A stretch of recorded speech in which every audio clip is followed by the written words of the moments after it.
In addition, he spearheaded the Council's series of study circles on race relations and the 9/11 tragedy. He's an actor and stagehand with Charlotte Players. He's lectured on the Civil War and slavery at SGCU, and on Edgar Allan Poe at the Mid-County Library's Big Read, and also at the Pioneer History and the Visual Arts Center. Amazing. James also is one of the first people to join Punta Gorda's Artisans League, and has been an active supporter, publishing several articles promoting the facility and working to organize promotional events for the Antler, which has been a tremendous help in trying to get that whole project off the ground, which is you may or may not know, is kind of a grooming place for people who are trying to get started with the arts, and they need a way to go where it's not so expensive and they can get started. And so for that, we thank you, James. James has been a mentor and inspiration for many local authors, and so it is with great pleasure that I present the Charlie Award to James Abraham.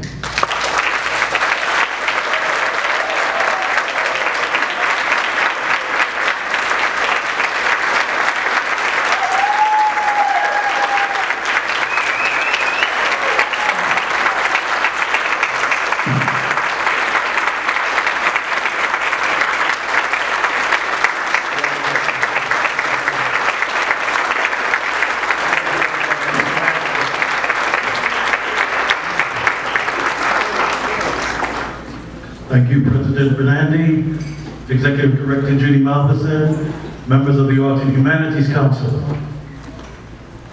One thing my mother told me, Jimmy, always bring a gift when you come to the party and always say thank you. On the table in the back, I brought a gift. It's a copy of a compilation of book columns that I've written over the years. Feel free to take one. It's a small gift, some would say a very small gift. But help yourself.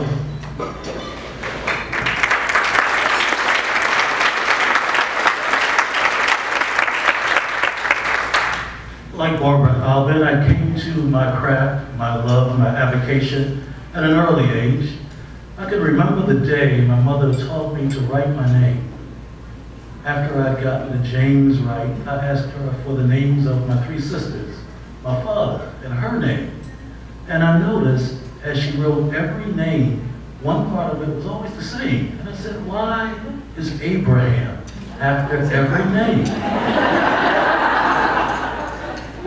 She said, it's because we're family. And so right then, 6 years old, I grasped the power of the word to communicate a thought in a tangible manner. A few years after that, my mother and father split up. My mother had to raise 4 kids on her own. What she did was go back to school. And so I watched my mother work 2 jobs, go to school, spread all sorts of textbooks on the dining room table. She had a typing chart spread across the china cabinet. And so I learned firsthand, by example, the importance of words and education.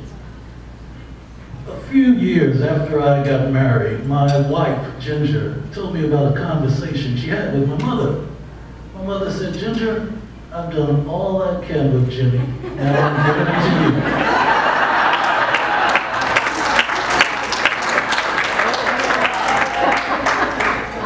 I have been so blessed to marry a woman who is my best friend, is a role model. Her grace, her charm, and her patience has helped sustain me.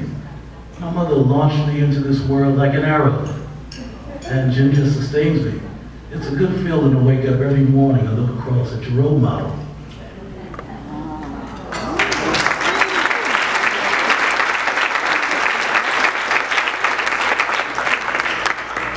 Another person I'll have to thank is a man who's not here today, Henry Stevens. For years after I showed up here in Charlotte County, I'd sit around whining about my job. And Henry Stevens said, why don't you quit? Start your own business. Finally, I listened to him and recapitalized my business. And, well, as my wife would say, it's still a hobby, but I enjoy it. Another person I'd like to thank, the person who nominated me for this award, Naomi Pringle.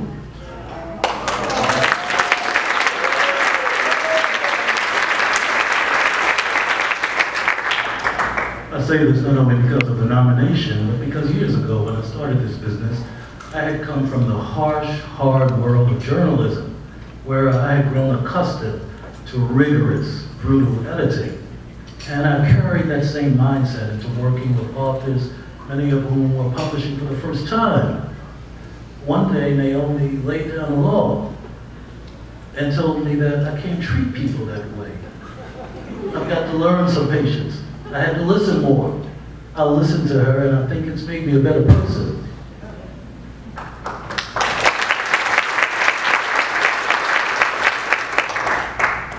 I accept this award today, not just for me.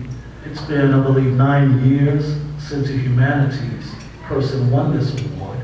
And I think in those 9 years, we've seen the writing, the publishing community burgeon and grow here in Charlotte County. So I am just a small, insignificant part of that writing community. I accept this award for every author, poet, journalist, letter to the editor, writer, whiner.